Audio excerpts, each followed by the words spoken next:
Hey guys, I am back for episode 3 of Nightwing Prodigal, the series Riddle Me This, the producer commentary. So let's watch it together and talk about how we made the show. All right, episode 3. Cool intro. JD Buzz, visual effects artist. Of course, we left off the Riddler had captured young Tim Drake.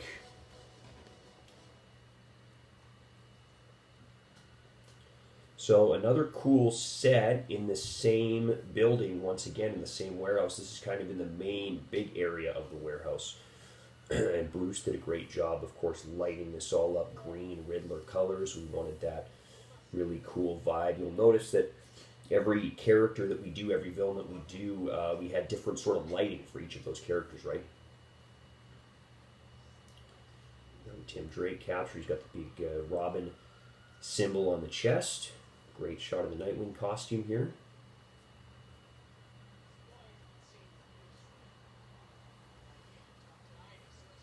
Cam did so great. Of course, we would see him later in the sequel Nightwing The Darkest Night, which I'll have to do a commentary for that as well.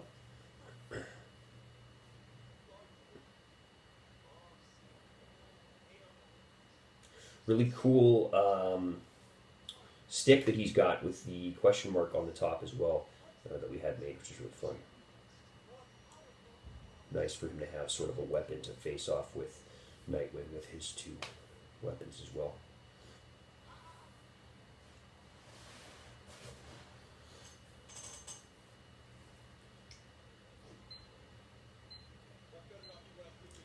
Little bomb.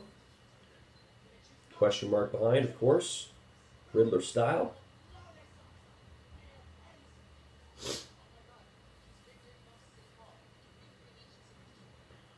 Of course, you've got Oracle, who's a little smarter than everybody else in terms of hacking and stuff, so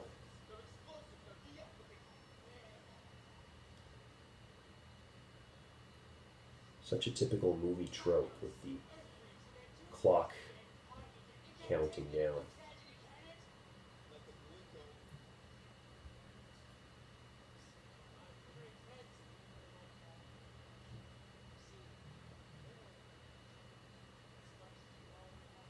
Fun to have all these villains kind of running wild with the Batman missing, right?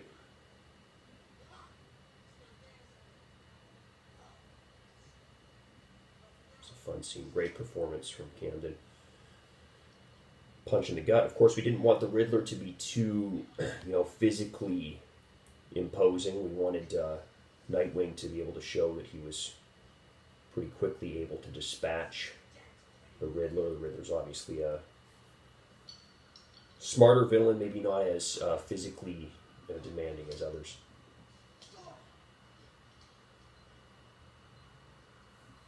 One shot, boom. It's a hard right hand.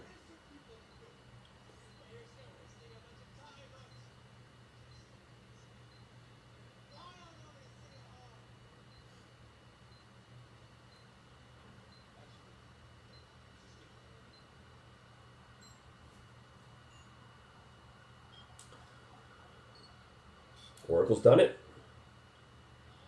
Easy.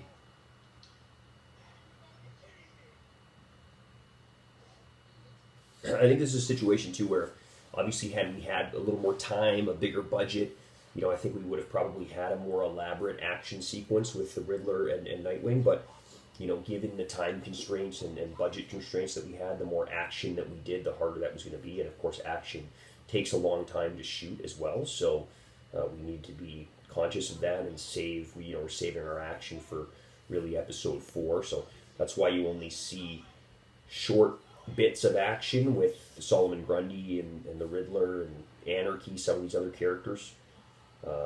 In a perfect world, we would have had much more elaborate fight scenes, but we had to kind of save that for episode 4.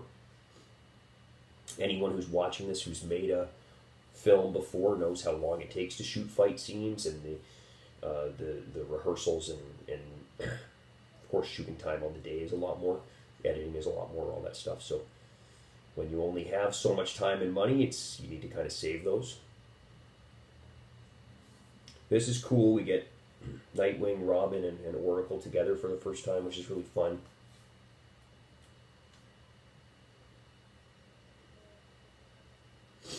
And Tim Drake, our little artist.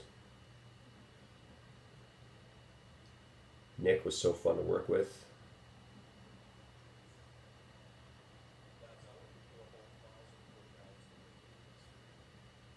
More Court of Owls hints here.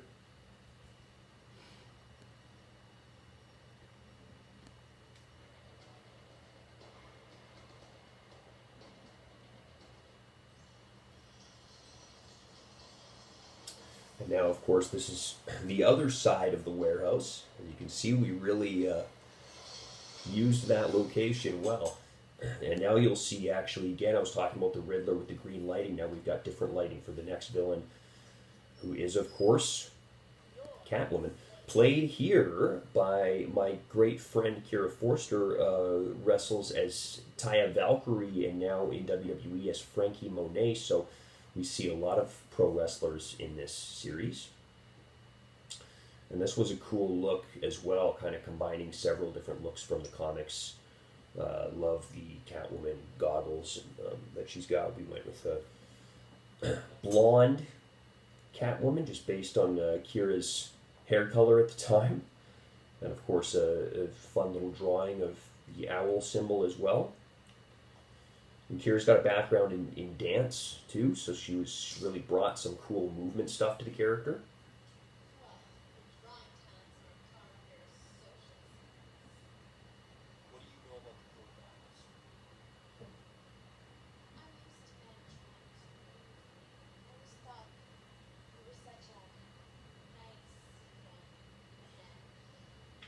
In episode 1, actually, one of the ladies at the house, she's talking about Bruce Wayne, the blonde lady, is actually Kira's mom. So that was fun. We had Kira's mom in episode 1 and Kira here in episode 3.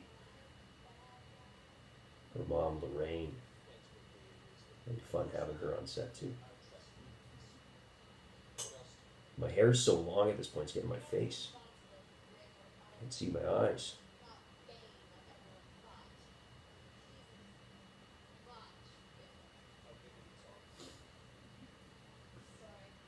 Of course, a reference to Bane here as well.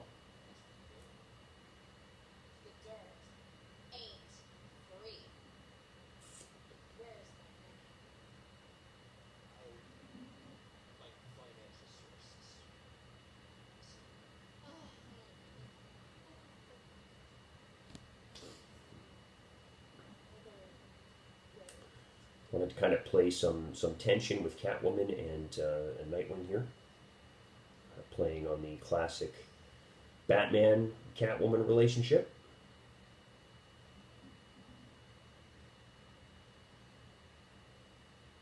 What can I say, Oracle? Ladies love it. It's a bad joke.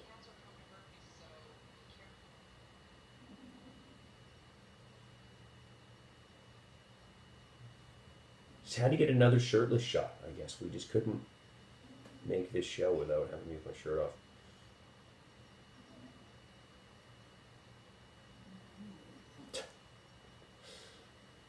How far are you in course class? Still down I mean, Nightwing would be working out a lot, right? Like,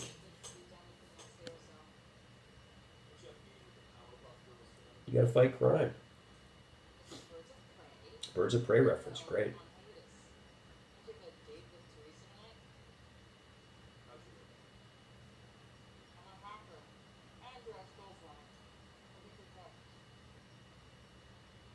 Maybe you should start dating again.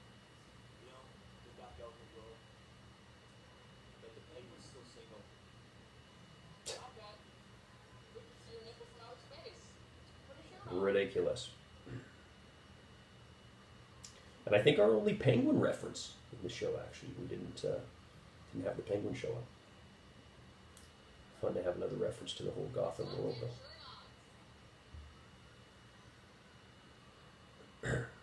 Again, I do not remember where that house is. This is back at Dave's house, Teresa's place. You've been married the last few years? She's had a baby. I think this is the longest episode, at least in the original 4. Of course, the sequel, Nightwing: The Darkest Night, was longer, but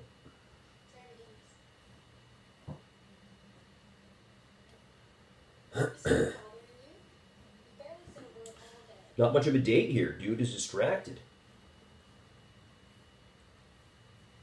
When I was a boy, my parents had a map of the country trapped in the dresser.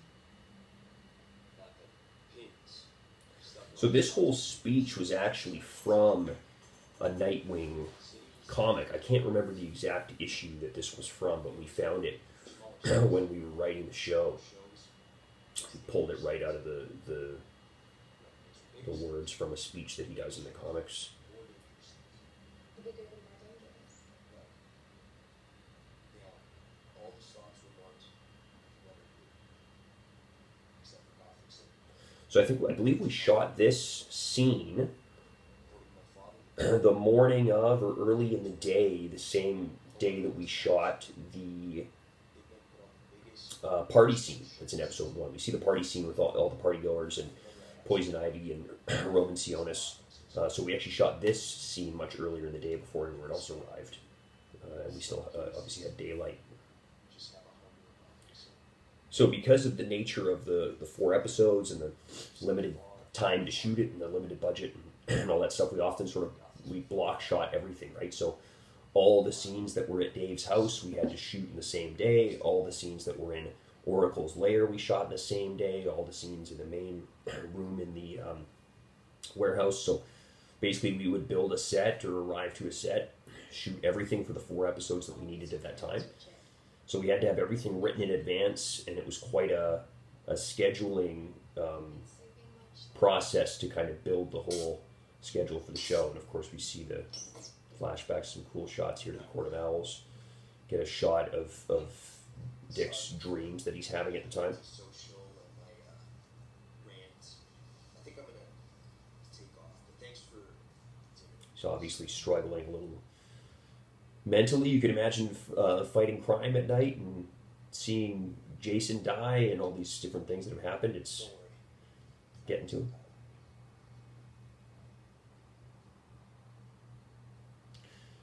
So now this is cool because this is actually not something that we had originally envisioned. We didn't Dick, we've got a problem. envision this twist at the beginning that's coming up here. Database is locked me out. I can't access anything from Wayne Industries or the Batcave. So originally Teresa was just going to be just simply a love interest for Grayson. And then this twist is something that I actually came up with as we were writing the show. I thought we needed something kind of interesting here. And it was a cool, again, like not being tied to anything in the comics with her because we created this character on our own. This was a cool twist for us to do, to have her unveiled as a member of the Court of Owls. What else said bang for your head? And of course, she recites the Court of Owls catchphrase or poem from the comics, and leaves us on a nice cliffhanger for the final episode, episode 4. So I will be back to do episode 4.